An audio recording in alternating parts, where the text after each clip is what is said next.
I am Paul Maudib Atreides, Duke of Arrakis.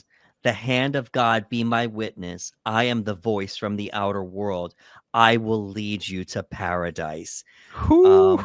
Stilgar, show us the way, and everybody, Lisan al-Gaib, Yeah, it's Lisan so good, dude. al-Gaib. Absolutely It's amazing so moment. good. I love Timothée Chalamet in this scene. Hmm. He's done a good job up Yeah, until then, but this is where he sold me. This is where yeah. I bought into it.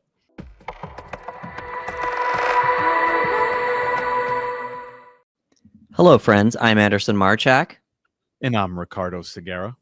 and we are the Panel Bros. Welcome to the panel. Welcome to the panel. Yeah. Well, here we are. Hmm. If you've been watching or listening, you know that we've been going through a filmography for a director that we like, Oh and yeah. his name is Denis Villeneuve. And we have now arrived at the next movie, so let's get started. Yes. This movie was released March the 1st of 2024. Today, the Panel Bros are going to be doing a breakdown for the epic space opera Dune Part 2. That is the best way to explain this movie, this franchise that is growing before our eyes. Oh yeah. The first movie, as I mentioned, I did not get to see in theaters. Obviously, everything that was happening in the world, but you best believe I caught this one in theaters, and what an experience. We've constantly talked about how Denis seems to grow as a filmmaker with each and every outing, and Dune seems like everything he was working up to this point was just building him for this universe. And somehow this movie feels just so much bigger than one. And again, there's a lot to explore in one, but part two, man, it feels like he what do they say, he understood the assignment, right? They're like, he understood the assignment. He's like, with the sequel, you want to go bigger, you want to go better, you want to be more aggressive, faster, etc., etc., etc. And he did, and I can't wait to talk about it, because this was an absolute ride. And even on rewatches, where I'm watching at home and definitely not on a big screen, it still hits, and that's special. Right. I was fortunate enough to see the first Dune in the movie theater, and I was blown away then. And then obviously things changed, and we all got to see Dune Part 2 in the theater. We didn't go together, we went separately, but Mhm. I remember we were talking back and forth after Oh seeing yeah. it, because I went to see Part 2 and I was blown away again. Yep. And in a different way, like the first thing I could think of was like, oh my gosh, what is Denis doing? Like, Yeah, dude, like it was just so big. It's such a it big was. movie. It was. There's a lot going on. Like, there's a lot going on, but everything seems to find its footing. There's a lot of groundwork, and we're getting new story elements. We're getting new characters. So you already have a star-studded cast from the first movie, and now we're getting even more characters, and nothing feels out of place. Nothing feels too overstuffed, which can happen sometimes. But I was going along for the ride, and like your boy riding a sandworm, I was having a heck of a good time. Yeah, I remember in that part that there was an audible reaction in the Yeah, theater dude. for that Yes. part. You felt it, and we'll talk about it, but you feel it. Yeah. So I did mention to you that when I went to see Dune, it felt loud. I didn't mention Mhm. Dune Part 2, but it was just as loud. Do you recall just that same feeling of Dune Part 2 being loud when you went to the Oh, theater? yeah, yeah, sound design, and just, like, and specifically, when you go to the movies, the volume's louder, but this is a different type of loud. Like, it just felt like you were meant to feel it. Just like, walking through the desert in the dunes, and walking in a certain pattern, like, everything is about, being felt by the sandworms, by the earth, etc., etc. And, like, it feels like you're meant to feel it. Like, it's just loud, but in the best way. Like, not in that, oh God, put it down, but kind of like, nah, dude, we want to feel this. Yeah. Alrighty, well let's get started with our breakdown here and our first screen share. Got Christopher Walken there. Oh yeah. Following the destruction of House Atreides by House Harkonnen, we have Princess Irulan, played by Florence Pugh, the daughter of Padishah, Emperor Shaddam IV, Christopher Walken, journals about her father's betrayal um, of the Atreides. She's narrating. Mm-hmm. On Arrakis, Stilgar's Fremen troops accompany Paul Atreides and his pregnant Bene Gesserit mother, Lady Jessica, to Sitch Tabor. Some Fremen suspect they're spies, while Stilgar and others see signs of the prophecy that a mother and a son from the quote-unquote outer world will bring prosperity to Arrakis. So let's unpack this opening scene here. Obviously, we have the princess. She's doing this narration, just setting things Mm-hmm. up for the movie as well. Kind of mirroring the first movie where Channi opens the Yeah. movie by narrating. They're catching everybody up on what's been happening. Mm-hmm. But we have this stealth mission here, and we have the Harkonnens descending from the ship. I wrote down here that it looks real. Oh, it It looks looks it fantastic. looks like it's Yeah. really happening. It doesn't look like there's any Yeah. CGI going on. They're looking for Paul and Jessica, or so we think. Great shot. I like the shot of the soldiers flying. They're just like Oh yeah, dude, floating. it looks so cool, man. Like again, like just the way everything is framed and shot. It's just these individuals floating, but the way that it's executed on screen, you just can't help but appreciate the cinematography and how well executed it is, because this whole beginning just looks sick. So the Fremens, they're shooting to take out the soldiers one by one. They're hiding. It's like a sniper type setup here. And then eventually Paul races out to quickly take down one soldier with a blade. And then he doesn't see the other soldier behind him getting ready to shoot him. Mhm. So Lady Jessica saves him by bashing the last soldier with a rock. Yep. Very brutal. He turned his back and she took it as a moment to lecture him. Yeah. And he asked his mom, "You okay?"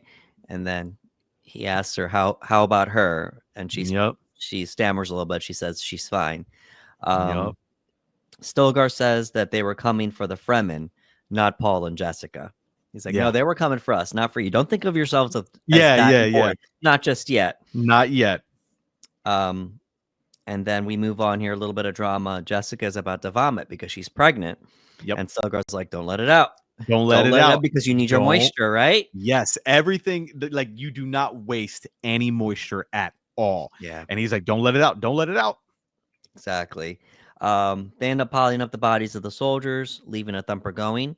And then the noise is what brings the sandworm along to engulf all the bodies. So Yep. that's our opening scene. Oh yeah. Um, I had a thought here that it felt like a stealth mission Mm-hmm. almost, and it's so odd. Like they're like it's like they're dancing along the Oh yeah. sand, Yeah. and Yeah. Stilgar's doing his, he's clicking with his tongue and Yep. using the language and such. I just pretty cool opening scene. Yeah, it's a really cool opening scene. Like you said, you get some stealth stuff, you get some good action in there, you get some great visuals, you get a little bit of new information, and there's like again, like he does a great job of reintegrating us back into the world and giving us new things as well, to the way like we don't feel lost, we're all caught up, and it's like, okay, yeah, there's a lot of cool aspects of this opening. Right, and then Denis lets you know, hey, listen, I'm still going big here. I'll give you a little bit of the sandworm engulfing everybody. Yeah, we'll give you something. So, to give us a little backstory here, the Fremen accept Paul, but Stilgar tells Jessica she must succeed Sitch Tabor's dying Reverend Mother by drinking the water of life, Oh yeah. a drug that is fatal for both males and untrained women. Mm-hmm. She uses her Bene Gesserit training to transmute the liquid and survive, inheriting the memories of all past Reverend Mothers. That's a lot. Yes. The liquid prematurely awakens the mind of her unborn daughter, Alia, allowing Jessica to communicate with her. They agree to focus on convincing the more skeptical Northern Fremen of the prophecy. And Channi and her friend Shishakli correctly believed the prophecy was fabricated to manipulate the Fremen. Mhm. Um, Channi drops this line: "You want to control people, you tell them a Messiah will come. They'll wait for centuries." Yeah. So a lot happens here. We get introduced to the water of life, Mhm. and it comes into play a few times here throughout the movie. And now Jessica can talk to the fetus. Yeah. Like having like legitimate conversations of back and forth, Yeah, and it's so interesting, and the reaction the other women around her have when they realize that she's pregnant was like, oh no, what did we do? Like what did we do? Like what does this mean? And now she has those conversations, and I like the sequence too, because you have Stilgar, who obviously truly believes Paul is the Messiah, Lisan right. al-Gaib, right? Like he truly believes it, and he has his followers, and it's about praying. And then you have this shift where you have others that are not in that same boat, and I always like that dynamic where you have one who says, oh, you use it to control us, and you have others that are like, no, it's prophecy, it is foretold, this is what's going to happen, and they use it to operate their faith to lead into something good, like in their mind, like this will lead us to something great, and I love having that type of dynamic in movies and in stories and whatnot. Yeah, and they differentiate. It's the northern Fremens versus the southern Fremens. Mm-hmm. And the southern Fremens are the ones that believe in the prophecy more, whereas the northerners don't. And Channi's obviously a part of the northerners. And Yeah. they call back to that a few times throughout the movie. And even Paul, like when they try to say like, oh, this is prophecy, she was able to drink it and she survived, and Paul's like, it's no miracle, like Right. I'm not this Messiah, look, she's been trained, she knows how to do this. Like Paul himself is trying to keep everybody like level. He's like, no, it's not what it is. But Stilgar's like, it doesn't matter, I know, I know what the prophecy is. Channi begins to respect Paul after he declares that he only seeks to fight alongside the Fremen, not to Mhm. rule them all. Yeah. Paul is challenged to, I put down a night adventure, so something he has to Okay. do at nighttime. I think he has to go over the horizon and come back Mhm. in one piece. So Stilgar warns him of the Harkonnens, spiders, centipedes, but most importantly, the Jinn, this Yeah. ominous figure.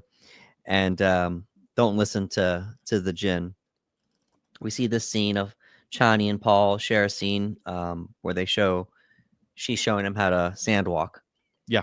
and he catches himself. He starts telling her, that's not what they told me to do in the textbooks. And then he Yeah. catches himself. It's like, I'm trying to tell this person that sandwalked their whole life how to sandwalk from what I How read to in a do book. it exactly. Yep. So Yep.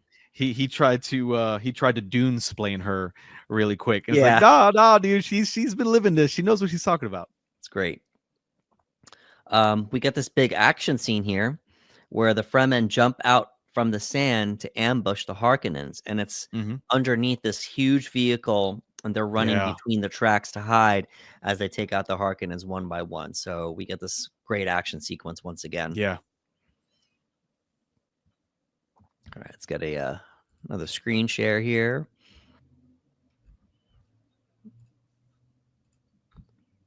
Our lovely couple. Yep.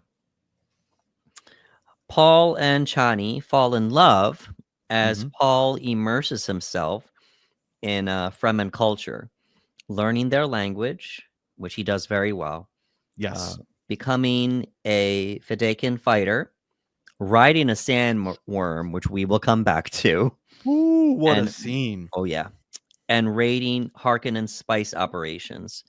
Paul adopts the Fremen names Usul, which means strength at the base of the pillar, Mhm. and Modib, which is the nickname for the desert mouse there. Yeah. So So the prophecy is starting to come true. Well, the vision's Mhm. starting to come true where he has this woman by his side.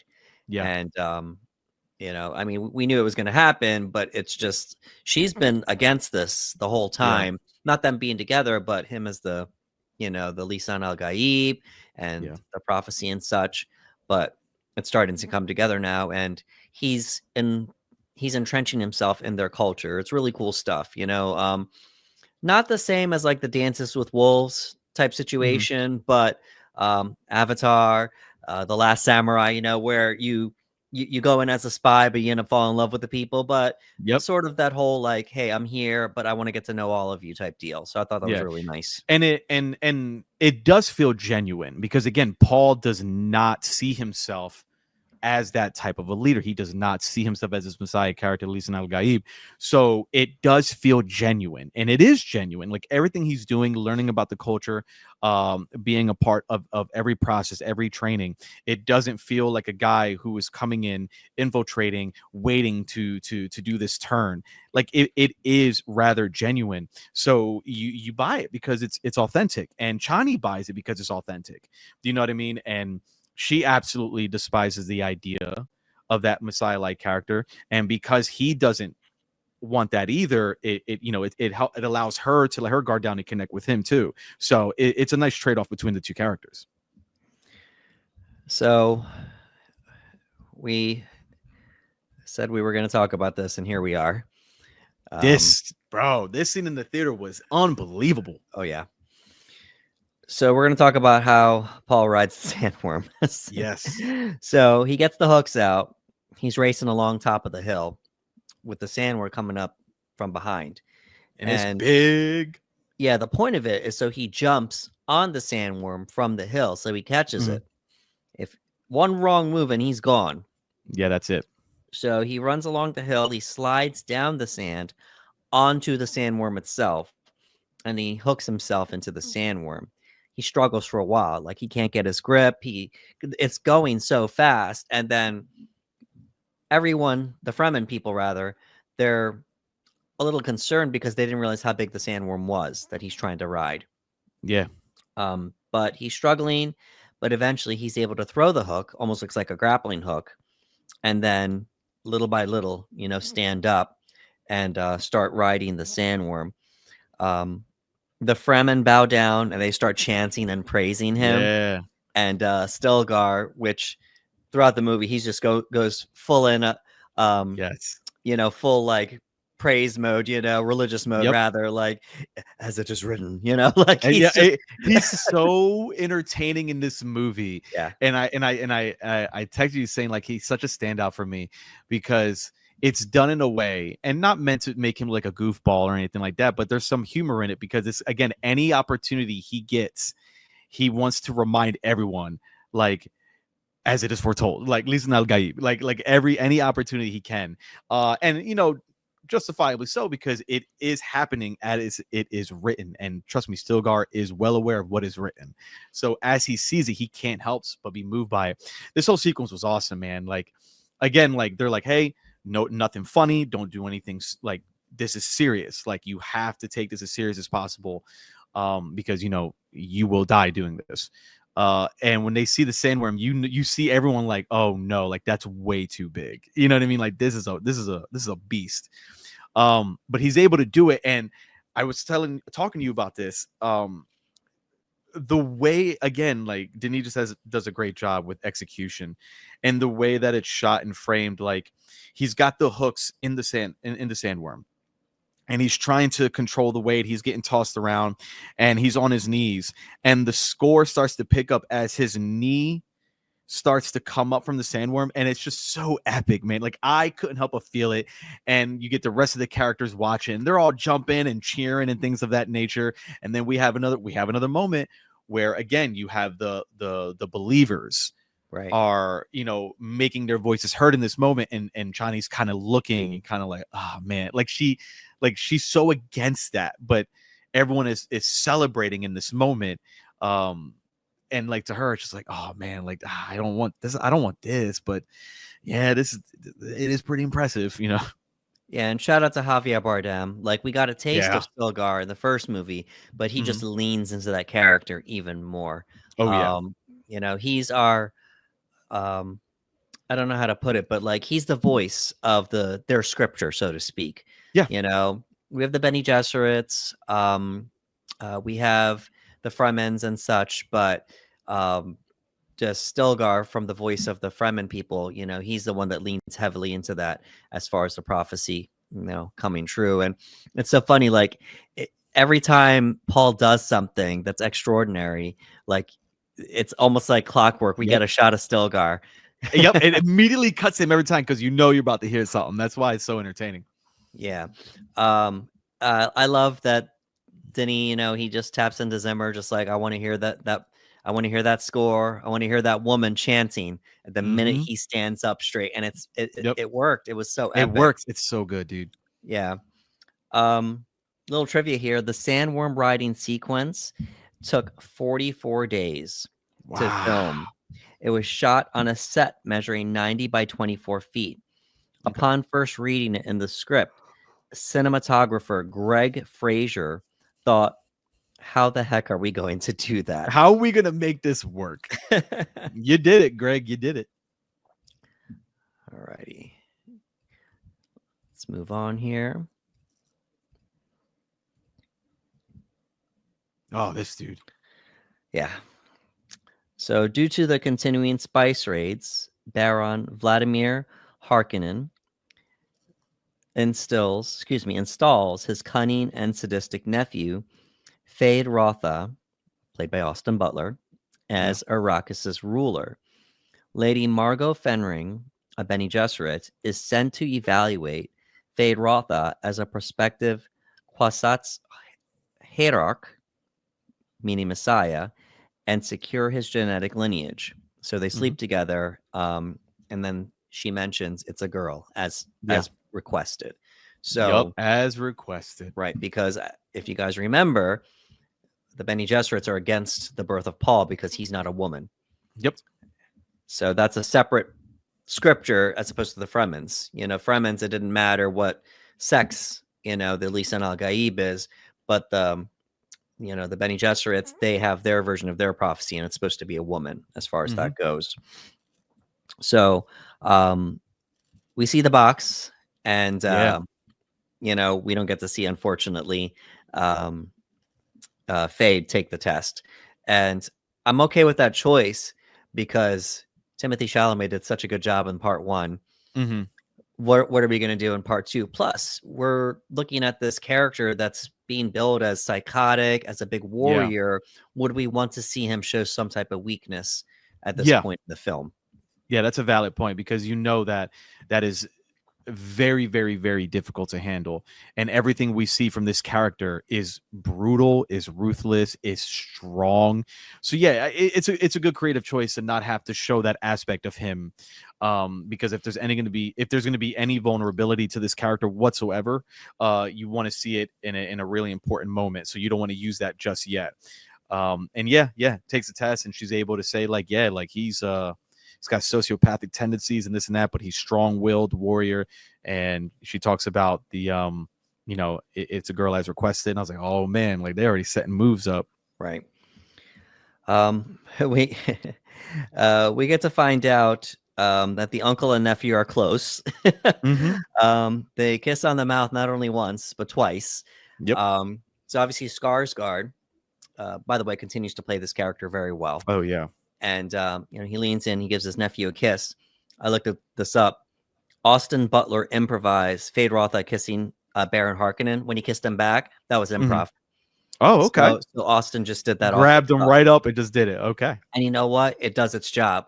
Yeah, it does. Because the first kiss, it's like, all right, fine, whatever. Maybe this might be their culture. But then he grabs his uncle and kisses him back. It's like, oh, what are we doing here? Yeah, that was a very intentional choice by Austin Butler. Yes. Yeah. All right. So let's have, I hope not to bore everybody a little bit, but I wanted to look up some terms that were used interchangeably, more so in Dune Part 2. And they are Mahdi, Lisan al-Gaib, and the Kwisatz Haderach. So they're all three different terms that are used interchangeably, both to describe Paul Atreides and Feyd. So let's take a look here. So Mahdi. The Arabic word al-Mahdi means the guided one or the deliverer. In the Fremen's messianic legend, Mahdi is the name of their savior. The term roughly translates to the one who will lead us to paradise, something that is quoted several times throughout the movie. Um, the Lisan al-Gaib, the term that we hear the most, that's the Fremen term for their off-world prophet or Messiah. The term translates to voice from the outer world or giver of water.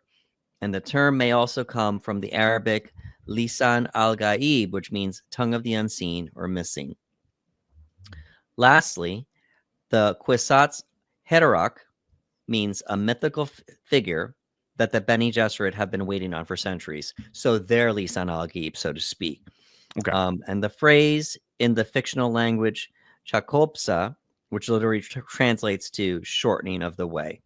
So there's actually a difference between all three. I wanted to look that up because I kept hearing them stated interchangeably.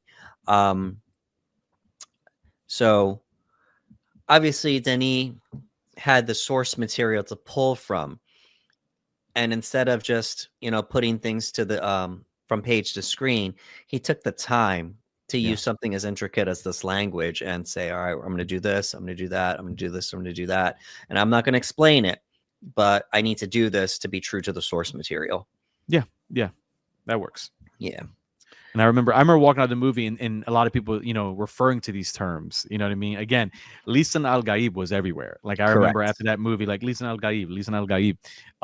And again, that is not something that flows effortlessly off the tongue. So it was really cool that those terms were sticking with people, with viewers who had seen the movie. And again, it's another testament to how good Denis did with the script. Right.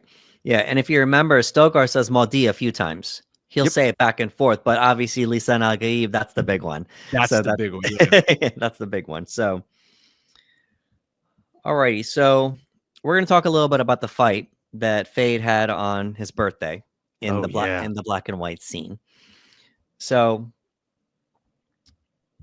I had to look it up. You mentioned this off the air about it being black and white. Yeah.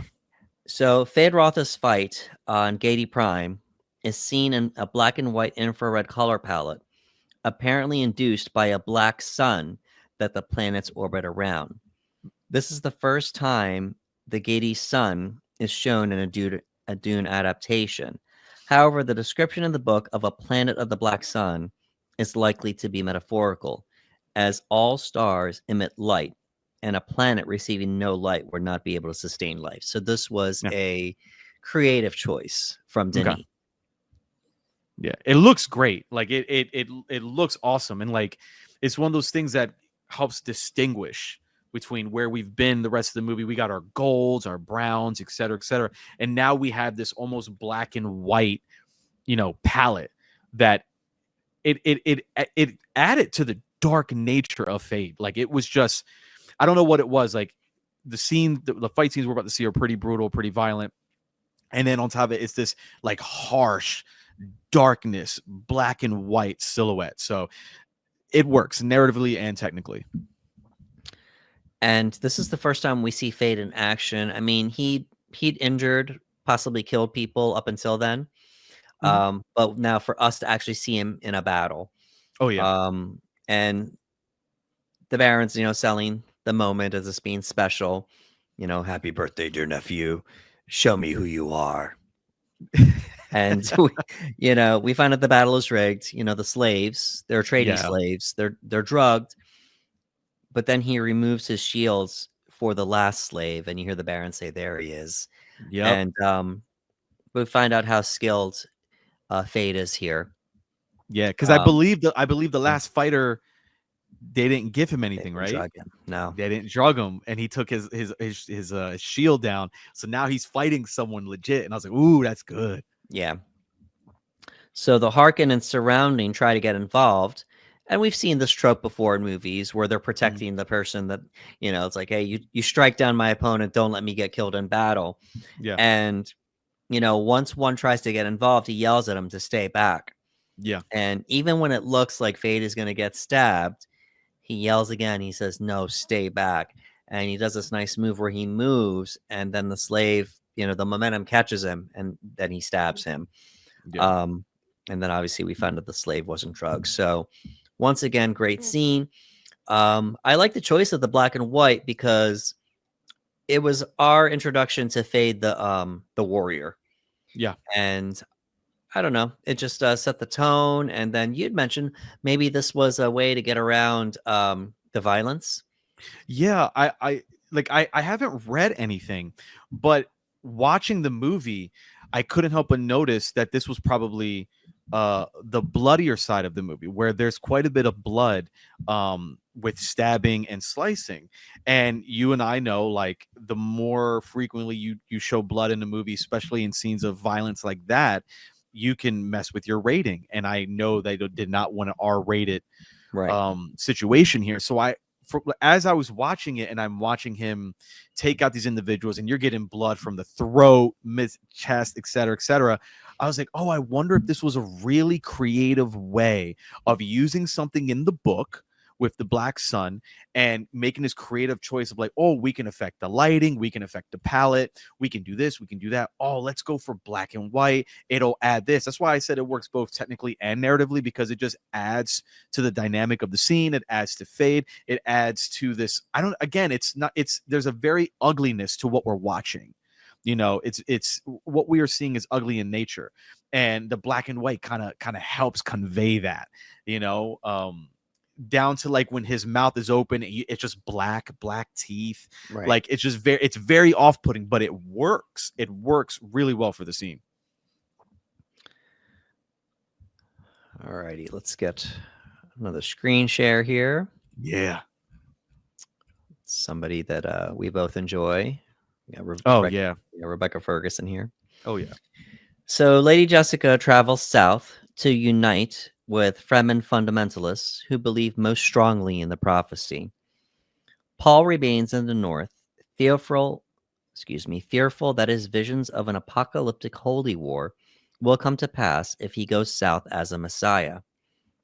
During a raid on a smuggler spice harvester, Paul reunites with Gurney Halleck, Josh Brolin, who leads Paul to the hidden atomic warhead stockpile of House Atreides. Feyd-Rautha unleashes a devastating attack on the northern Fremen, destroying Siege Tabor, killing Shishakli, that's Channi's friend, and forcing Paul and the survivors to journey south. Alrighty. Upon arrival, Paul drinks the water of life, and we find out before then it comes from the sandworms. Yeah. It's revealed in a scene earlier before Lady Jessica took it. The one character extracted it from a sandworm that they drowned in the water. Yep. So Paul drinks the water of life and he falls into a coma. This angers Channi, but Jessica compels her to save Paul. She says, "You may not believe in the prophecy, but you are part of it." So Channi gives Paul a mix of her tears with the water of life, which awakens Paul. We have another big prophecy moment here. Stilgar says, "He shall come back from the dead with desert spring tears, as is written." So Paul comes back, and the Fremen start bowing down again. Yep. So let's unpack this for a little bit here. Oh, yeah. So it's a lot going on. Like Paul's doing his best to, lay down roots, so to speak, with the Fremen people, but Lady Jessica's doing the same. Yeah. And it's a little sneaky, but she's kind of leaning into their whole prophecy thing. Oh, yeah. She's like, the only way we're going to be able to win them over is to lean in. Yep. Right. They may or may not believe in this, but, she believes in a prophecy of some kind.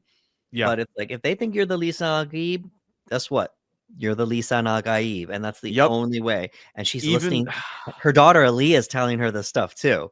Yeah, like he's hearing it from her. He's hearing it from Gurney. Like Gurney is not into the prophecy, but he's like, use it. Like you should use this. And he, Paul even tells Gurney, he goes, "I'm trying to be like, a couple days ago, these were my friends, and now they're my followers." And he's like, so use it. So like you have Gurney on one perspective that is like, oh, use this position of Lisan al-Gaib.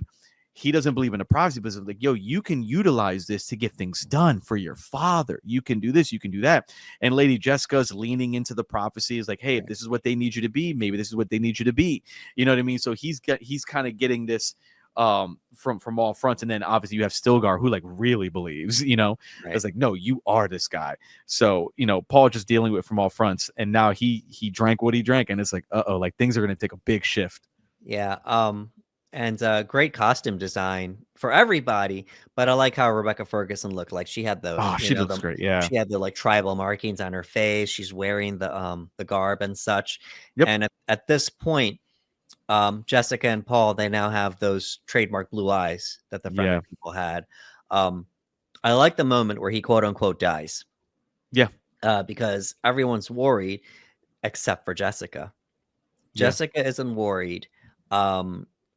And people are worried that he's dead, especially Channi. And Jessica has to, no, he's close to dead. He's unconscious, but he's not really dead. He's only has the appearance of being dead. So once again, like a true messianic figure, Paul comes back from the dead. Yep. Just as it is written. Yeah, and I love that the Fremen start bowing down, like they're buying. They're buying into this, and it's great. She's crying because she really thought that he was gone. So she puts it in the water of life, and she pours it down his down his throat. He comes back, and then of course she gets her slap in. Yep, she hits him. Yep, she makes sure she gets that one hit in. Yep. Yeah, why would you do something so stupid that you could have probably died? Yeah. So, but the takeaway here is the Fremen's just immediate bow. Yeah, it's great. All right, we have a cameo here. Yes, we do. Yeah, girl. I forgot. So on the rewatch, I was like, oh, I forgot she's in this. Yeah. Yeah, Anya Taylor-Joy, uncredited until the movie comes out. She wasn't in any trailer. They saved her as a surprise. So that's great. I like that. Yeah. Now possessing clairvoyance across space and time. Excuse me, space and Dr. time. Manhattan has showed up. I can see everything as it's happening in real time and the future and the past. All right. Yep. Paul sees an adult Alia, played by Anya Taylor-Joy, on a water-filled Arrakis. The sand planet now has water. He also sees a narrow path to victory among all possible futures and learns that Jessica is Baron's daughter, who was assigned as concubine to Duke Leto by the Bene Gesserit to unite House Harkonnen and House Atreides in furtherance of their plan to produce the Kwisatz Haderach. This is a bombshell. This is a novella. Yes, it is. This is a novella type bombshell. I was like, wait, what just happened? Like, yep, that happened. You find out that Jessica is Baron's daughter, and Paul looks at his mom and says, "We're Harkonnens." Yes, like it changes everything, And I think at a point he even asks her, like, how long did you know? How long did you know? Did my father? And she says, she goes, no, I didn't know it until like I just found out, like not that long ago. Like I drank this over here, and all of a sudden I was like, oh wait, what happened? Right, like this is still new to me too. Right. To her credit, she didn't want to keep this from her son. I mean, they're both gaining these abilities. So if whatever tells him, the voices of the ancestors or just his clairvoyance, she knows he's going to find out eventually. So, and they were kind of separated. Like he was doing his thing, she was doing her thing. They didn't really have a chance to sit down and talk. The Baron and such being the father and grandfather. So, Alrighty, so we move on now. Anything to add here with the whole reveal of Anya Taylor-Joy as his sister again, from the future? I forgot, and then seeing her, and then her mentioning what she says. Like again, I was like, she's Dr. Manhattan. Like she has like everything, past, present, future. I'm like, oh my god, like how is this gonna come play a role? And obviously, Paul's been having these dreams, which many would argue are visions, and he's seeing this and seeing that. And now you're getting water everywhere. Like I was like, oh, this is like, again, they're setting things up for us, which is great because the movie is doing a really good job of giving us information and then setting up what's to come, what to look forward to. And I was excited. So again, I forgot she was in the movie and she arrived and I was like, oh wow, this is awesome. I forgot she's here. And I'm looking forward to what we're going to explore with her character and what's going to happen in the future just because of this scene alone. Yeah, and it's great because obviously we're talking about a fetus at this time, but with an Mhm. adult voice Yeah. and personality, and it's Anya Taylor-Joy Yep. talking, to It's both so cool. to Rebecca Ferguson and such. Paul only sees her; he doesn't get to talk to her, not just Yeah, yet. he only gets to talk to her through his mom. He's like, "What is she saying now?" And she goes, "Oh, she says this." Alrighty, so this scene is my favorite scene in the movie. Oh, let's see. Oh, yeah, dude. Like Yeah. it's kind of hard not to be. Yeah. So for those of you that are listening and can't see, I just did a screenshot of Stilgar on his knees saying Lisan al-Gaib. It's the scene where Paul delivers the monologue to the Yeah, Fremen dude. people. So Paul meets with the Southern Fremen War Council, galvanizing the crowd by demonstrating his ability to discern their deepest thoughts. He declares himself the Lisan al-Gaib. So, Yeah, dude. well, they had a part of their ritual or a part of the prophecy where he would have to kill Stilgar Yeah, in order to move forward. And he's like, why would I do that? He's our best person. They're like, yeah. no, it's the prophecy. And Stilgar's willing to do it. Stilgar was ready. He said, "Listen, al-Gaib," and he was like, "Listen, I give my life to you. You can take it." I was like, "What?" Right. He's like, "I'm not doing that, bro." Right. So then he looks at this one guy. He's like, and this happened to you, and that happened to you, and then this, and then everyone's like, oh my gosh, and Yep. yeah, he even says it, Lisan al-Gaib, and then Yep. he starts telling the crowd, like, no, I'm not going to do this, but I am the one you are going to follow. And then they get upset because it's like he's disrespecting their beliefs and Yeah. their ways. It's like, no, this is what we have to do. And then he starts prophesizing Yeah. basically over these people. And Stilgar just with this big reaction Bro, here. it's so good. Like his eyes are watering. Like he's like, Yeah. and Paul says it. It goes like, "I am the figure that you have been waiting for your whole lives. Like I have been the prophecy you have been read and taught your entire lives, and now it's standing before you." And Stilgar like feels that, like he feels it. And as you mentioned, you had people that were kind of like what is like almost angry, like what is he saying? What is he doing? And he starts to read the room and he picks that one guy. And he starts breaking down the guy's life, his mother, his family, and says this and that, and he points it out down to the T. And the guy just like has no other option but just, oh my God, like he is Lisan al-Gaib, and he bows and everyone drops to their knees. And he says, my name is this. And he pulls out his father's ring, which Gurney is so happy about, Right. because like the way I interpret it is Gurney seeing it like, okay, yeah, he's doing it. He's doing this for his dad. He's leaning into it. But look, I don't know if he's just leaning into it at this point. Like there is a noticeable shift with Paul at this point after taking what he took. And Channi's watching, and you can see it on her face. This is not it for her. Like she is like, nope, not about this at all. She's like, you're manipulating everybody. Yep. That's her way of seeing it. Yeah, because to her, he said it because this is I don't believe in this stuff. Like Paul has openly said to her numerous, I don't believe in this stuff. So she's seeing a man who has told her time and time again he doesn't believe in it, and she's like, oh my God, you're manipulating these people. You're using this faith to control them. This is what I've been arguing with them the whole time about, and now you're doing it. And it's just like, oh man, things are about to get rough. Yeah, I like the part where Gurney kneels and he pulls Channi down to kneel too. He's like, no, you better. Everyone's kneeling. Yep. You're kneeling too. Yep. Paul talks to a second person and he goes in depth to that person's history. And then like he drops the line. He says the name of the movie in the movie. He goes, you know, the desert, or as you once called it, Dune, Yeah. Yep. Really epic moment. We're not done talking about this scene because this is the part where I got to give props to Timothée Chalamet. Yeah, dude, this was the scene. So we got another screen share here.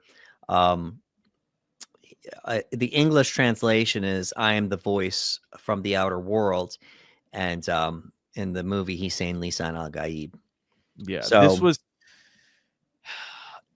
I remember hearing numerous people say this was the moment Timothy clicked for them Oh yeah. in the role. And not to say that they didn't think he was a good actor, but I remember talking to numerous people saying this was the scene that if they still had any doubts or if they were wondering how he would play this role, even though we're on part 2, this was the shift. Like, I remember in the theater, like, I felt it. Like, I was like, oh, this is it. I see him now. Like, again, like, this is him tapped in 100%. And it just major credit for Timothy, man, because like this was, I feel like in the first movie and in the second movie, he's got some great emotional scenes. In the first movie, hands in the box, some great acting, but there's something about this scene, man. The delivery of this monologue here, it kind of put everything in perspective and kind of like he sold me. Like, he sold me on Paul. Like, I was like, okay, like that's Paul. This is according to the Fremen, the Lisan al-Gaib, like everything about this monologue just absolutely worked and he crushed it. Yeah, I'm gonna share it again here because I just love the choices. I had to brighten it up a little bit. I just love the choices. Like, he beat his chest when he was saying it. And he was going, Lisan al-Gaib. He's beating his chest. He's just going in on it at this point. And I took down some of the dialogue here. So he says, "There's no one in this room who can stand against me. Your mothers warned you about my coming. Fear the moment. But you think you could have a chance. But you are afraid. What if I could be the one? This could be the moment you've been praying for all your life." Mm-hmm. Towards the end, he says, "I am Paul Mahdi Atreides, Duke of Arrakis. The hand of God be my witness. I am the voice from the outer world. I will lead you to paradise." Stilgar, show us the way, and everybody, Lisan al-Gaib. Yeah, it's so good. Al-Gaib. Absolutely it's amazing so moment. Good. I love Timothée Chalamet in this scene. Mm-hmm. He's done a good job up until then, but this is where he sold me. This is where I bought into it. That was it. And again, it wasn't just you. It wasn't just me. Numerous people. I saw breakdowns on social media, like people sharing this scene, being like, this was it. This was the moment that everything came. Everything just clicked. Like, everything just clicked, and it worked. And yeah, man, like just the monologue, the delivery, the projection, the body language, everything's just, it's just perfect. Yeah, like just beating your chest, man. Like, that's such a great choice. And and the funny thing is up until now, he's flat out said it. I am not the prophet. I am not the one. I am not the Lisan al-Gaib. And now he's actually saying it while beating his chest and screaming it to the heavens. Yeah, dude. And Stilgar's just eating it up. And as you stated, Gurney, he's like, yeah, like, and like then, like again, we're at that dynamic, that parallel. Well, Stilgar is literally seeing everything he has read happen before his eyes, and Gurney is like, yes, he's going to use this to get them to fight for him to avenge his father's death. Like, that's how he saw it, because it's like, this is my father's ring, and he's like, yeah. So like, again, we're getting a great parallel between how people are interpreting this moment. And in the beginning, Lady Jessica gets a little concerned because she sees him getting a little aggressive, and he's too like, fast. She's like, too fast, right? Too fast or too soon. So I forget the term, but that was the only time she was concerned, until after she saw what he was doing. So my favorite scene in the movie, hands down, easily. Same. Yeah, it was almost like, oh, so the quote unquote prophecy is actually coming true now. Yep.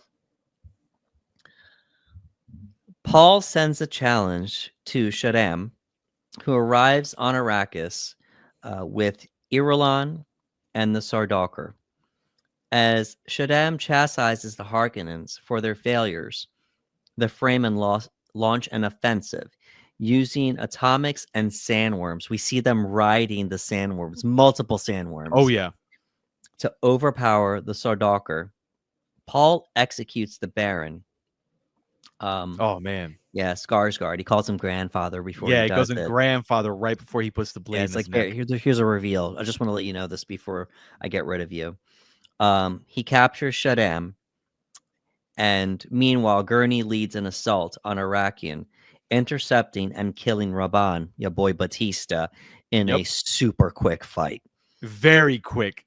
Like you're like, oh, Batista's gone. Yeah, so Raban just he lights him up in the first movie. Oh yeah. And he gives him that scar that he mentioned, and Mhm. and we can talk about Batista a little bit here. He had a little bit more screen time in Dune Part 2, Mhm. but he doesn't go out on a high note. Not at all. He's taken out relatively easy. And I was like, oh, and he's again like, it's over. Yeah, and he does have a scene earlier where we see him show a little bit of weakness too, Mhm. because Feyd takes him down, and then he makes him kiss his boot. Otherwise, Yeah. he could kill him. I'm going to say it Yep. on the air. I mentioned it off the air. Apparently, Batista's agent didn't want him to do that on screen for Hmm. fear of making the character look too weak, which I don't get that. It's just a character. It's not Batista. Yeah. It's the character. Again, And it's this is common in the industry. A lot of yeah. actors don't want their characters looking too weak. I don't get it. I But don't good on get it. Batista. He said nope. Yes. Uh, See, this is why we love Dave Bautista, because again, like this is a guy who has said numerous times he just wants to be the best actor. This isn't about an ego. This isn't about trying to be a quote unquote like superstar. He just wants to be a great actor, and a great actor knows that it's important for the scene, it's important for the character to be put in his place like this, especially to put Feyd over as the type of monster that he is.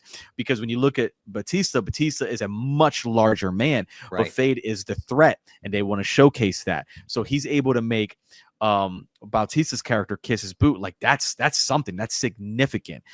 So major kudos to Dave for being, right about that choice and being like, no, this is how the scene has to go. Again, we're in that place with certain actors and their agents. Sometimes it's the actor, sometimes the agent, where they're like, oh, maybe don't do this. We don't like how it's going to make you look. And I'm like, but like, as you mentioned, anything that matters, it's a character and it works. And this is another reason why we love Dave. Yeah, and Feyd needed to look unstoppable, Mhm. because we're gonna have a showdown a little bit between him Yeah. and Paul at the end of the movie, and we can't have that doubt that well, Paul could probably take him out. No, we need to have that doubt of I don't know if Paul can take him out. Look at how much Yep. he's done up until Yeah. then, and so that happened to Batista's character, but Gurney, he got his comeuppance from Gurney, and he Yes, took he him out, did. but kudos to Batista. He got a little bit more screen time in this movie. Very loud, you know, Very loud this go around. very loud. But kudos to Batista, and thank you, Denis, for giving Batista some screen time here. Yeah. Alrighty, I did talk about the fight, so that's going to be our next thing here. What a fight. This was awesome. Yeah. What I loved, no score. Just two guys Yes. going at it. Yep. Yes. So Paul challenges Shaddam. That's Christopher Walken's character, if you're keeping track here, for the throne, and to Channi's dismay, demands to marry Irulan. That's Florence Pugh's Yeah. character. Zendaya sells the moment immediately. Bro, yeah. That's it. Immediately. Previously summoned by the Baron, the great houses arrive in orbit, ready to invade the planet. But Paul threatens to destroy the spice field with atomic weapons if they intervene. And as you know, the spice, that's the most valuable Yep. asset there. So they don't want that to happen. So Feyd-Rautha volunteers to be Shaddam's champion, and Paul kills him in a duel despite suffering a seemingly lethal injury. So let's talk about the This fight here. Yeah. that was a scary moment. That was a scary moment. I'm not gonna lie. I was like, wait a minute. So we had a great use of the close-ups of everyone while the fight is Mhm. going on, because they have to sell the moment of how severe this is. We have Lady Jessica, we have Gurney, we have Channi, and obviously we have the Harkonnens as well. The part where Paul gets stabbed, everybody gasps. Yeah, Very dude. audible gasps. Jessica's like body like she wanted to lunge out of her body. Like Right. it was this great, like, oh God, and you're like, oh no, like she did great. Um, Feyd-Rautha thinks he won, but within moments of Paul getting stabbed, he gets him back, and he congratulates him. You know, he's like, "You Yep, fought well." you fought well. Yeah, Right before the fight, he tells him that he's his cousin too. He goes, cousin, and Feyd is like, cousin, is that so? It right. wouldn't be the first time I've killed someone in my family. And it's like, ah, like, dude, like he's a savage, man. He's a savage. And the fight is awesome. It's really cool. No sound design. And like you said, when he stabs Paul, you see everybody's reaction, and Stilgar as well. And it's important because again, like it's like, well, wait a minute, like, are we going to doubt the prophecy now? Like, what's going on? And Feyd thinks he won, and he holds the blade up to Paul, and Paul grabs the blade, and without Feyd even knowing, there's a switcheroo in there, and he gets Feyd, and he just kind of falls over, and he fought well, and then that's the end of that guy. Yeah, it's great. It mirrored the end of the first movie where Paul had a fight. Yeah. He had a small fight to end the movie, and it kind of mirrored that from the first movie as well. All righty. So let's take a look at Florence Pugh. Another one with a great wardrobe here. Yes. Princess Irulan agrees to Paul's request for marriage on the condition that her father lives.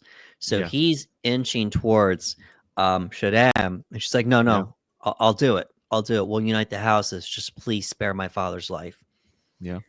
Shaddam surrenders, but the great houses reject Paul's ascendancy. So he orders the Fremen to attack the Orbitan fleet. As Stilgar leads the Fremen onto the captured Sodakar ships, Jessica and Alia reflect on the beginning of Paul's holy war. The holy war, man. They've been talking to each other the whole movie. I put down here, I enjoyed this because this was character building for Lady Jessica. How can you make an awesome character even more awesome? We give her a talking fetus that she talks to, that only she can talk to back and forth. Yep. That can also foresee the future, just like Paul, just like Jessica. Really cool. Obviously, Channi refuses to bow to Paul. She races out of the room, and she departs alone on a sandworm.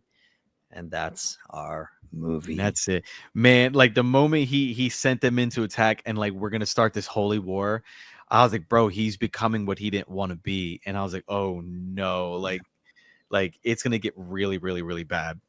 Yeah, and the prophecy, remember, in part one, we got to see his vision about the wars being fought and him being at the center of it. So now it's starting to happen. He said it. There would be like just planets of death and across the universe, and that he would be at the center of it. And again, he wanted so badly to not allow it to happen, and yet here we are. So let's give our initial thoughts after seeing this rewatch here. The first thing that came to my mind was how much this surpassed the first movie. And for me, I know this is probably recency bias because as of this recording, it's February 2025. So the movie's been out for just under a year. Okay. I believe Dune 2 is up there with one of the best sequels ever. And, you know, part one was amazing, but part two just surpassed it in every way, shape, or form. You think about The Godfather Part 2. You think about Empire Strikes Back. Terminator 2. Yeah, I was waiting for it. I was Terminator, like, Terminator 2. in there. And of course, The Dark Knight. Yes. I am looking forward to Dune Part 3. And, you know, Denis might be done after the Part 3, but I don't want it to end. This universe could go on for a while. That's what I was thinking for this rewatch here. How about your thoughts, Ricardo, upon this rewatch? Yeah. To touch on what you said, I felt the same way, like on a rewatch, because we just watched Dune Part 1. Obviously, when Dune Part 1 came out and the release date of Dune Part 2, there was considerable amount of time between the two. And I don't think I rewatched Dune Part 1 prior to Dune Part 2.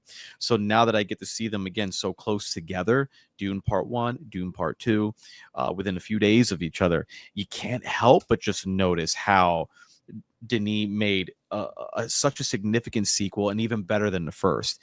Again, that's a rarity. It's hard. You know, we could probably sit here and name some of our personal favorite sequels, and it's probably not going to be that long of a list when you think about movies that surpass the first. There's great sequels out there, don't get me wrong, but it's very difficult to have that conversation about sequels that are not only as good as the first, but surpass it. And Dune 2 absolutely does that in every aspect, you know, in story, in scale. You think he can't get bigger and he gets bigger. You know what I mean? Like, it's just like, I don't know how he does it, but he just does it. I told you off the air, I call Dune Part 2 a spectacle.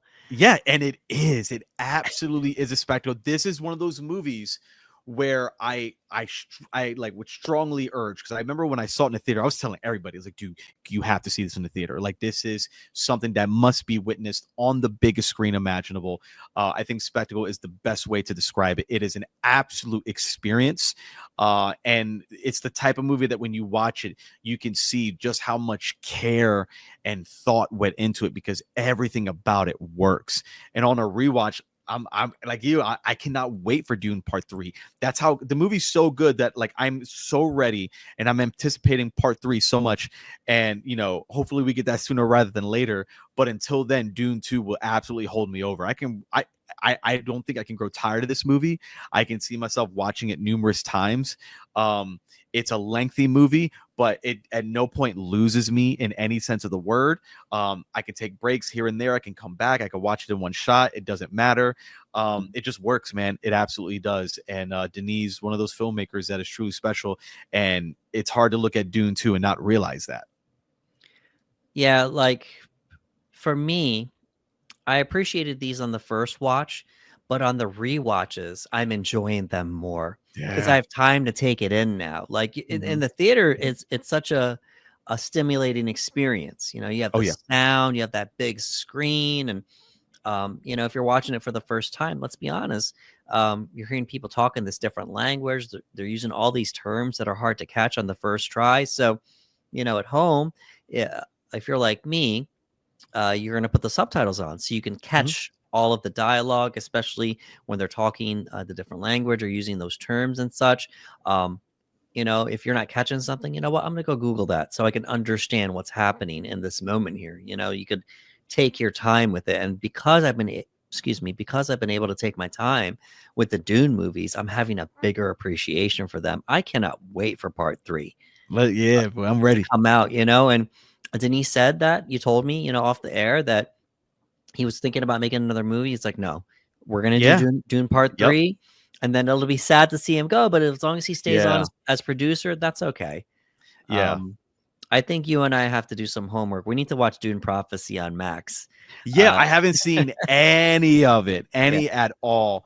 And it is really reassuring that Denis did say in the interview that he was planning on making another movie in between Dune 2 and Dune 3, and he felt compelled to stay in the Dune universe. And that excites me because that shows me and everyone else that he wants to get this right. He wants to finish this trilogy. He wants to do it the best that he can, and he doesn't want to take anything away from that movie. So whenever he's ready, we're ready. let's take a look at the box office and Oscars for Mhm. Dune Part 2. Oh yeah. So the budget, once again, not bad. I mean, 190 million. That's a lot of Okay. money, but considering the scope of the movie and the cast, which we Yeah. learned took pay cuts in the first movie, so they probably took pay cuts again to make this movie happen. So Mhm. 190 million for Dune Part 2. The box office worldwide was 714.4 million. So way better than the first one as far as Mhm. total revenue. I'm a little sad it didn't hit a billion. I would have loved it. I would have I'm, loved it. I'm a little sad, but it's a lot to take in for a lot of people. It is. I And can understand that. I wonder if the movie was shorter, if more people would have went to see it. Maybe because again, it does have some length, and we do live in a day and age now that before people go to the movies, they will check that runtime. They will absolutely. It wasn't so much a thing many years ago, but in today's day and age, people will go and be like, "Well, I have friends that do it all the time, man. If I recommend a movie to somebody, Mhm. they 9 times out of 10 will go, well, how long is it? Because you have to plan. Like, we all have lives that plan around work, kids, etc., hobbies. So I'm like, oh, how long is it? Is it something that I need to dedicate 3 hours to? It happens to me sometimes. I like long movies, but there are times where I'm like, well, I don't have the time to sit down and and watch it in one shot. So I've got to make some moves, etc. But yeah, and it might have, if it was a little bit shorter, maybe. But considering what Denis pulled off, I feel like Denis made sure he put everything that needed to be in there. So like, it just happened to be that long, and it just happened to be that way. So let's do a little history here. Our last movie breakdown, we did a breakdown for Dune Part 1. Mhm. Dune Part 1 was nominated for 10 Oscars. It won 6. Won Best Original Score, Best Sound, Best Cinematography, Best Production Design, Best Film Editing, and Best Visual Effects. So all the technicals there. As of this recording, it is before the Oscars in 2025. Dune Part 2, unfortunately, did not get as many nominations as Part 1. We have Best Visual Effects, Best Sound, Best Production Design, Best Cinematography, and Best Picture. Best Picture, So, baby. yeah. So another Best Picture, nomination, which is great. Do you have any, Ricardo? Do you have any like theories as to why this one that was bigger garnered more income? Like, why wasn't it as many nominations? Like, I mean, we're gearing up for our top 10 of 2024. It was a strong year for film, so maybe that had to do with it. It could be, because obviously, and this happens with the Oscars, and it's always a real bummer, is we get the I don't want to say excuse, that's the wrong word, but we get the reasoning that it's just like, hey, like sometimes we just can't squeeze it in. And being that Dune 1 was so well taken and much more recognition with awards and whatnot, it is quite possible that there was just a lot of things happening this year, or 2024, I should say, and they're kind of like, well, you know what, like, we should try to squeeze these in. Like Dune Part 1 got a massive this. Like, let's try to squeeze something else in this year. Because other than that, I don't know. Like, there was even people that were upset, and I'm one of those people, like, it was nominated for Best Picture, but Denis doesn't get a Best Director nod, and it's always interesting when that happens. And I've had that conversation with people. So, well, how can you nominate a movie for Best Picture, but the director not get nominated? And I'm like, man, there's so much happening. There's only so many spots they fill now with Best Picture. I think you get up to 10, which is great, but in other categories that's not necessarily the case. So it's a bunch of variables, but I couldn't pinpoint why, because I'm rather blown away, actually, because again, Dune Part 2 is bigger in almost every way. Well, here's the thing. Part 1 was Denis introducing everybody to this world. So we were blown away. We were shocked with what he did. And apparently the Academy was too, because they hadn't seen something like this in a while. For them to just throw 10 nominations at it, science fiction opera, a genre film. Yeah. Yep. That get that many nominations. So now it's like, well, here's a sequel. It's like, all right, well, we saw a lot of this before, so maybe that's why. Who knows? Could be. I like you. I'm not happy about it, because I feel like Part 2 surpassed Part 1 in every way. Yeah, in every way. So I did read that Zimmer wasn't going to get a nomination because he reused a part of his score from Part 1. So that's why at least the Zimmer nomination is not happening. But all those other technical awards, I feel like, Dune could have gotten it. Obviously, the one for Denis, but we'll see. Alrighty, let's get a little trivia in here. Even though director Denis Villeneuve said that he would have loved to make Dune Part 1 and Dune Part 2 at the same time, both movies were long and difficult shoots, which would have been too exhausting. He was grateful that he could learn from all the technical aspects on Part 1 and recover afterwards, which prepared him to improve and make a better movie with Part 2. This is what you want to hear from a director. We don't want people just banging movies out left and right. We want quality over quantity. And if you remember, we did mention this, that Denis ended up making 2 science fiction movies to prepare for Dune. He made Arrival and Blade Runner 2049 back to back to get that experience before he took on his dream project. And then even though it looks to me like he had the choice to just film for a very long time and then go into editing afterward for both movies, he said, no, I'm going to pour myself into this one movie and then take the break and then go back in. So really good Good to hear. move. Yeah, that was a good move. After drinking and surviving the water of life, both Jessica and Paul Atreides learn that they are the respective daughter and grandson of Baron Vladimir Harkonnen. The movie doesn't reveal how this came to be, but in the prequel novels of Dune, Reverend Mother Gaius Helen Mohim, played in the movie by Charlotte Rampling, is revealed to be their mother and grandmother. She once requested a child from Baron Harkonnen as part of the Bene Gesserit's plan to beget the Kwisatz Haderach, to which the Baron conceded by unfortunately assaulting her. And in retaliation, the Reverend Mother inflicted a disease on the Baron that made him deformed and severely obese. So Oh, okay. in the books, they explain why the Baron looks like that. Looks that way. And why Okay. he has that that deformity and such. So that was some interesting information there. I would have liked to see how they tie that into the movie, where we find out that that woman is surprisingly Oh yeah. Jessica's mother and Yeah, that Paul's would have been cool. grandmother. That would have been pretty wild, Yeah. but we couldn't do it. Maybe we'll do it in part 3. We'll see. Little shout out to some of the directors here. Steven Spielberg named Dune Part 2 one of the most brilliant science fiction films I've ever seen. He knows, he gets it. He told Denis Villeneuve, this is a desert-loving story, but for such a desert-loving film, there is such a yearning for water in the movie. For all that sand you have in the film, it's really about water. The sacred waters that are yearning for green meadows and the blue water of life. You film the desert to resemble an ocean, a sea. The sandworms are like sea serpents, and the scene surfing the sandworms is one of the greatest things I've ever seen, ever. But you made the desert look like a liquid. In a Q&A with Villeneuve, in Nolan We Trust, Christopher Nolan had equal amounts of praise, calling the film a miraculous job of adaptation.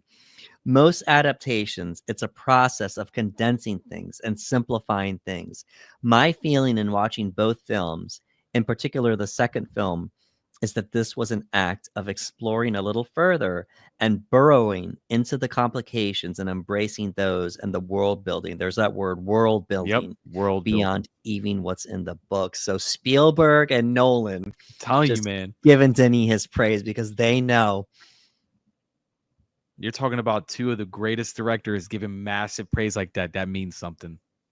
Yeah, it's good stuff. Like Spielberg, one of the greatest, obviously. Yeah.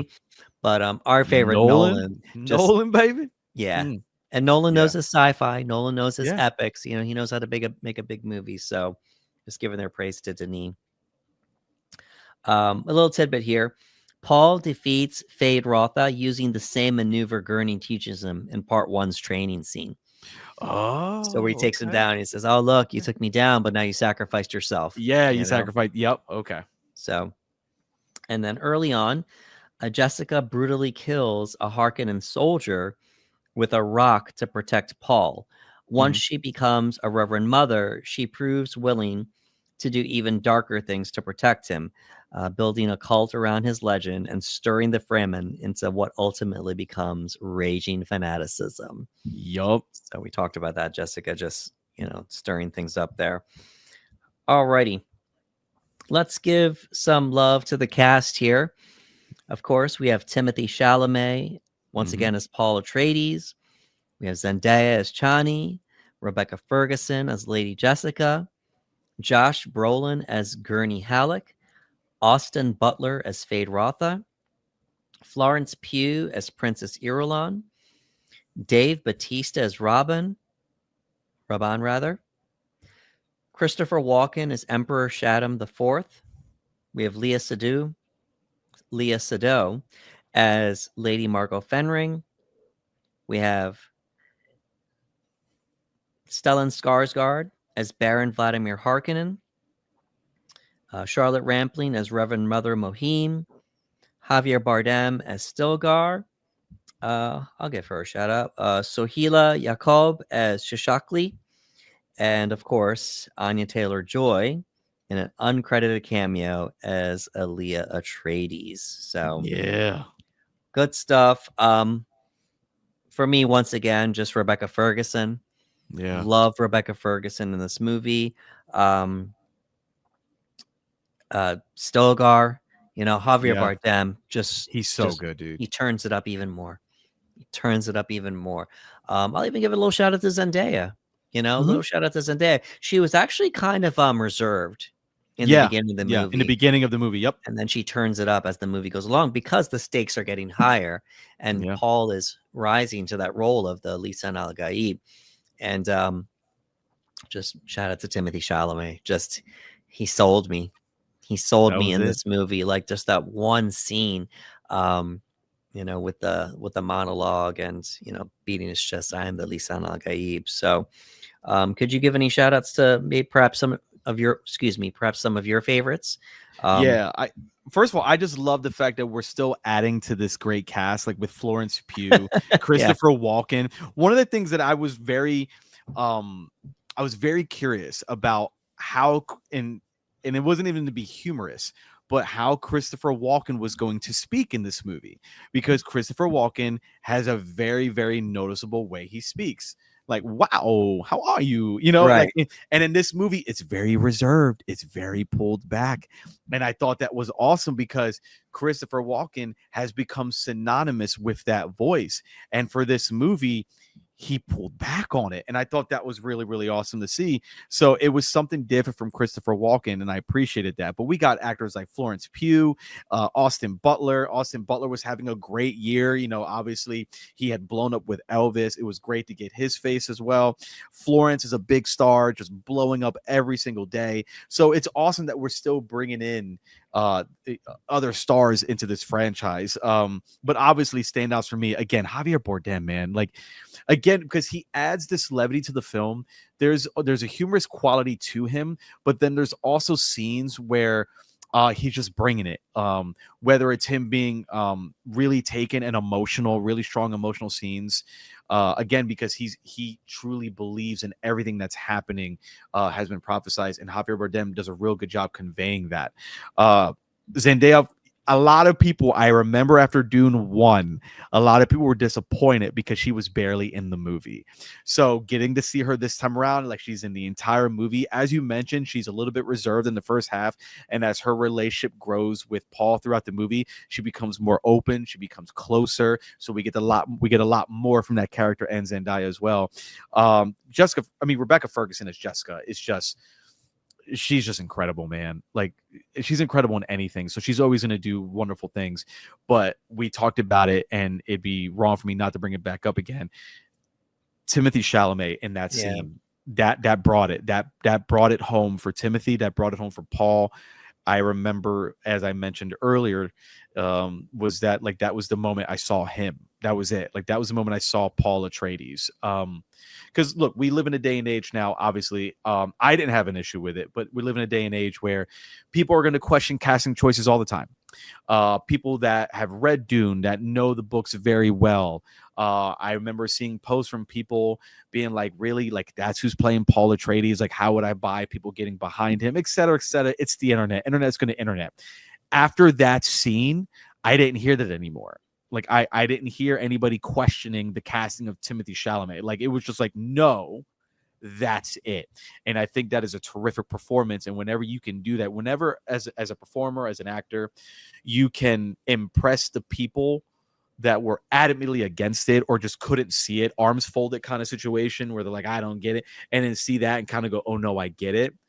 That's a fantastic performance. So you got to give major props to Timothy, but stellar cast all around, man. But like, for me, obviously, I think Javier Bardem, Rebecca, and Timothy Chalamet, like, they're the ones that I was just like, yeah, they're killing it. So let's give some love to the antagonist of the movie, Austin Butler. Oh yeah, Feyd. he's So not in it that long, and he is, and that's the thing, he's not in it that long, and you remember him anyway because his presence is great. yeah, a lot of people were comparing him to some of the better villains Mhm. of a film and such. And he said something interesting. He didn't say any particular character, but he said two actors inspired his role. I was telling you this off the air. He said Gary Oldman and Heath Ledger, and he said Gary in many of his roles. He said Mhm. Leon the Professional, True Romance, Fifth Element. Gary Oldman, great character Oh, actor. unbelievable. And he made sure not to say any roles for Heath Ledger, but obviously the one that comes to mind is going to be the Joker. Joker. And that's okay because I thought his character did a great job for the screen time that he was on. I would have liked to have seen him a little bit more, Yeah. I but thought we were. I really yeah. thought we were going to see him more. But I guess sometimes less is more. It made him more of a challenge, more of an imposing force, and you kind of have that fear when he goes in to face Paul at the end. Like, could he actually beat him? Yep. So wanted to give some love to Austin Butler there. I also read that he didn't want to look at this as a method acting role too much because of how psychotic the character is. Oh yeah. And he was getting a little bit of flack for playing Elvis Oh because yeah. he started using the Southern accent in his interviews. The voice was everywhere, man, and people. Yeah, Yeah, that was a running gag. and almost it was like, are you doing that on purpose? Like, it's like, oh, I'm such a method actor, I can't stop talking like him. And to his credit, maybe that's what it was. He Yeah. spent all that time talking like Elvis, both on and off camera. It was hard, but he kind of toned it down a little bit for this one, and good for him. Oh yeah, yeah. In this one, I didn't hear it at all whatsoever. Like he's very much in a different place, and it was great because I do remember like it was everywhere, and I can't imagine because when you're working with a dialect coach and you're trying to tap into something, like you're training, like you're training your body, you're training your vocal cords, you're training your voice. I can understand how something can be a little difficult to shake off, but it was everywhere. And I remember people were like, oh, how is he going to sound in Dune? Is that what he's going to sound like? So I was happy to see that. No, he didn't sound like that. He did some more voice work, and it is noticeably different. So Right, that was and good. he didn't sound like Feyd in his interviews.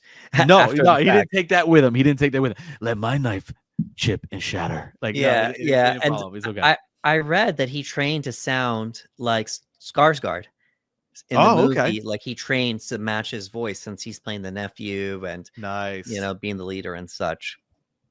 So we're gonna start doing our closing thoughts now. And with two movies, I feel like Mhm. this is gearing up to be just one of the best franchises in recent time. Oh yeah. So I don't want to throw shade toward any other franchises. Let's just say sequels. Okay. Sequels to other movies. Not the second movie. It could be the second, third, fourth, whatever it is. And for me, just Dune just beating all these other movies with sequels. So, all right, Dune or The Matrix. Oh my God. Dune or The Matrix. Was it Resurrections? Yes. Yeah, Resurrections. Yes. I mean, Dune. look, bro. As a movie, you got to give it to Dune, man. Like the Matrix was doing that thing where, like, again, bigger, more right, crazier, and introducing us to things we had never seen before. But like Dune 2, man, like there was no questioning Dune 2. You walked out of Matrix 2 and you were like, yeah, this is great, but you might have questioned some things. But Dune, man, it's just so tight and it just works. All right, Dune or the Godzilla sequels? Dune. I'm saying Dune again. that newest Godzilla is so good. But yeah, I think you got to give it to Dune because of numerous factors. Like the scale of Dune is unreal. That's why I was so glad that you brought up, like, he had an opportunity to shoot Dune 1 and Dune 2 back to back. And I'm like, I can't imagine how taxing that would be on anybody, let alone a director. So I'm glad he took that break because just in scale and scope alone, like Dune 2 is unbelievable. Right. Dune or any of the Disney Star Wars movies? Dune. Yeah. Dune. Even Rogue One? I don't have to think. Even Rogue One. Yes. Right. And I love Rogue One. Yeah. Same. Like I love Rogue One. As do I. Dune, but Dune 2, yeah. That was a very quick Dune 2. Ricardo. It was like, and you're a Star Wars fan. Yes, that's why I was like, no. I was like, no, Dune 2, because like, man, yeah. All right, Dune or any Fast and the Furious sequel in the past 10 years? This is just the past 10 years I'm doing here. Oh man, Dune. it's Dune. Yeah, Fast and Dune. Furious are fun. They're fun. They're silly. They're dumb, right? Yeah, But Dune. Dune 2, again, Dune is what I would show people to show them Right. like what amazing filmmaking is. If I look at Right. Dune 2. And once again, we're just doing the past 10 years, 2015 to 2025. All right. Dune or any Mission Impossible sequel. Oh crap. I'm picking Dune again. Listen. Like by picking Dune, we're not saying the other one is bad. We're not saying that. We're not saying that because some of these Mission Impossibles, the stuff that Tom Cruise does is absolutely incredible.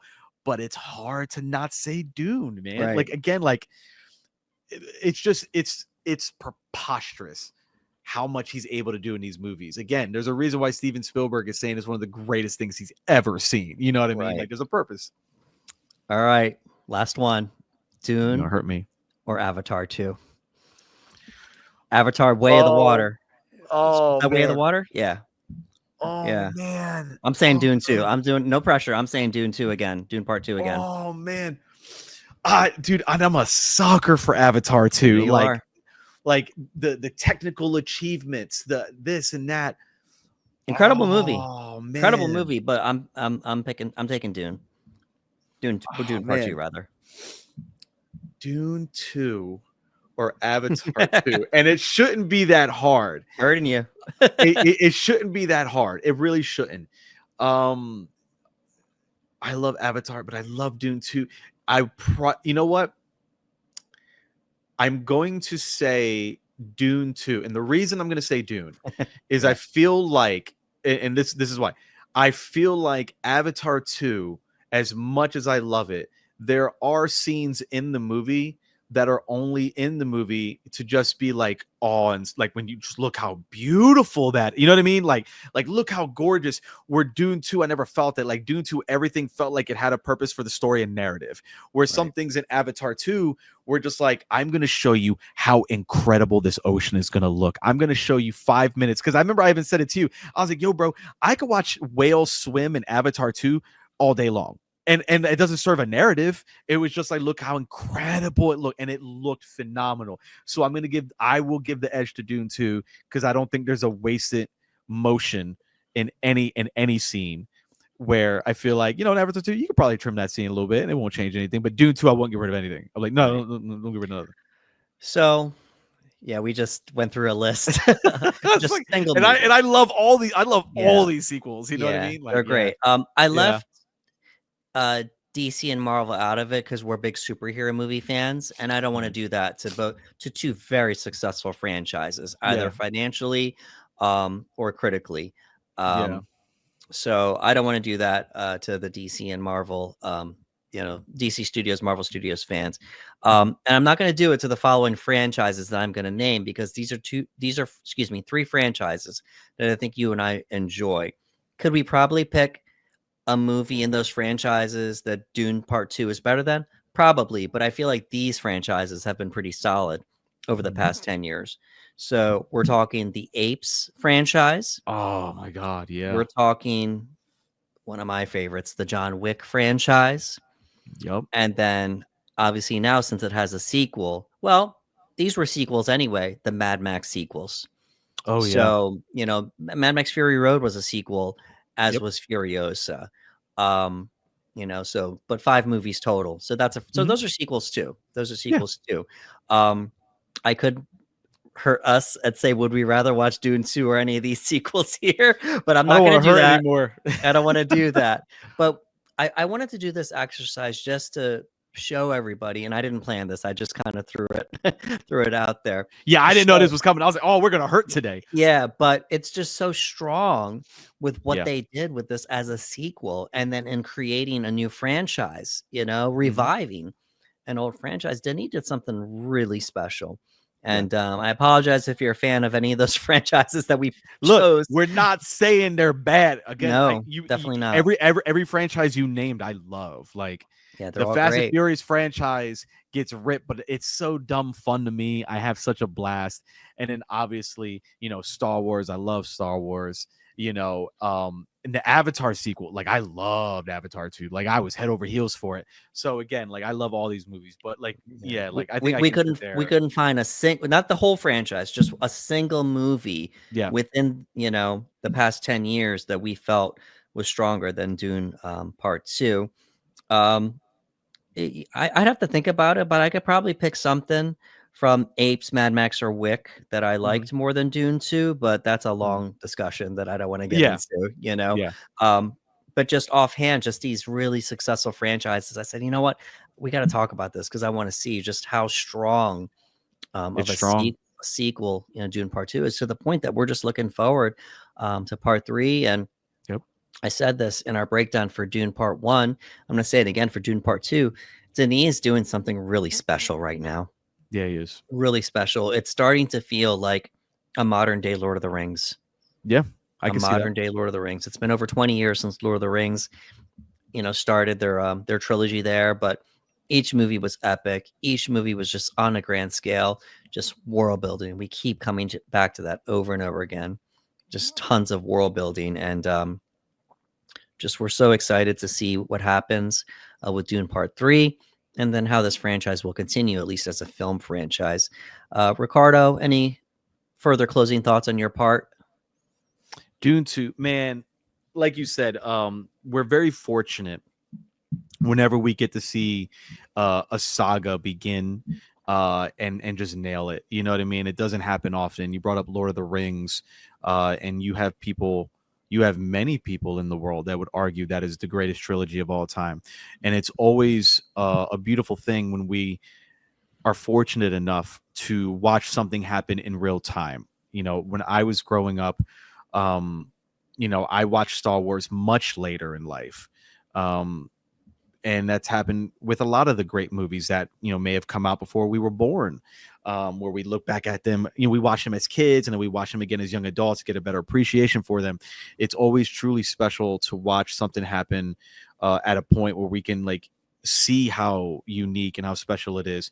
And Dune so far is another one of those franchises that we get to see blossoming before our eyes. Like when I think about movies, like you brought up Avatar, like Avatar is one of those movies that I remember what it was like going to see Avatar 1 in IMAX and be like, wow, and see Avatar 2. I'm like, oh my God, like we're building a great saga here. Same thing with Dune, watching Dune and go, wow, that was an incredible film. And then watching Dune Part 2, I'm like, wow, it's even bigger and better. And I feel the lore, I'm understanding it. Coming from someone who didn't read the books at all. I've got a close buddy who loved the books, and he was like, Rick, I'm going to explain this to you. And, he's explaining to me, and I'm like, all right, I think I got it. I'm not really sure. I'll just watch the movies. You know what I mean? So I had zero knowledge, basically, about the lore, and now I'm getting into it, and it's great. And I think we're very lucky. We're very lucky that we have a filmmaker like Denis Villeneuve working on this. You can tell that this is somewhat of a big passion project for him, that he cares deeply about it, and it shows on screen. I'm so enthusiastic and excited for Dune Part 3. If it's anything like Dune 1 and Dune 2, we're in good hands. And I just can't wait to see it. And like you, I'm very, very happy. I'm very happy. I love sci-fi. It's my favorite genre. And anytime we get to explore new worlds and introduce new lore and just expand and grow, I look forward to see more expansion, more growing. You had mentioned that this thing has legs on it, that, this doesn't have to stop at 3. There could be more. We talked about the show, venturing into the show. And that's something that's, it's a testament to just how good these movies are, that I am like, oh, we can have more of this and we can have more of that, and I'm ready to go for it. So Dune Part 2, heck of a good time, man. Absolutely loved it. Worth every penny. And I'm so grateful that Denis like, you know what, no reason to put this Part 3 on the back burner. That's the next project in line. All righty, folks. That was the Panel Bros official breakdown for Dune Part 2. We are now caught up with Denis' Oh yeah. filmography. We started at the beginning of his English language debut, which was Prisoners. We did Enemy. What was it? Arrival. Oh yeah. Blade Runner 2049, Dune Part 1, Dune Part 2. So obviously we hope to continue adding to this filmography, these breakdowns of his filmography. And also, as of this recording, it's it's predating the 2025 Oscars, so we're wishing Denis all the luck in the world.